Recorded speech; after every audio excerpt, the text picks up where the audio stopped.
Assalomu alaykum qadrdonlarim. Bugun sizlar bilan oson va tez tayyor bo'ladigan rulet tayyorlash sirlari bilan bo'lishaman. Ruletimiz uchun 4 ta tuxumni oq sarig'ini birgalikda chaqib olamiz.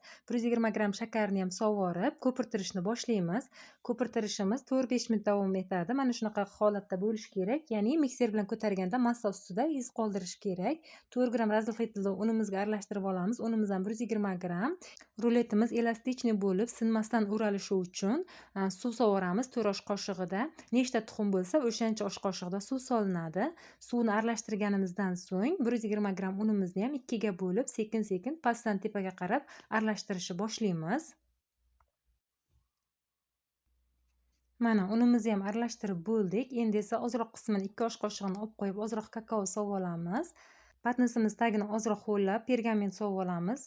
Pergament siljimasligi uchun hamda ruletimizni masallig'ini sovib olib, shunaqa tekis narsa bilan ustini silliqlab olamiz, bir xil qilib olamiz hamma joyini. Chetga olib qo'ygan ozroq kakaoli massamizni aralashtirib, konditerskiy salofanga solib, ustiga ham shunaqa shakl chizib oldim. Ruletimizni oldindan qizdirilgan duxovkada 200 gradusda 8-10 minut davomida pishirib olinadi. Mana ruletim duxovkada 10 minutda tayyor bo'ldi. Pishganini zubachestka yordamida aniqlab olamiz. Ruletimizni issiqligida yana bitta pergament qog'ozga qo'yib, tagidagi pergament qog'ozni olib tashlab, chetlarini qirqib olamiz. Chetlarini kesib olganimiz sababi ruletimiz o'raganda sinmasligi uchun, ustiga esa sochiq yopib, chetkaga olib qo'yamiz.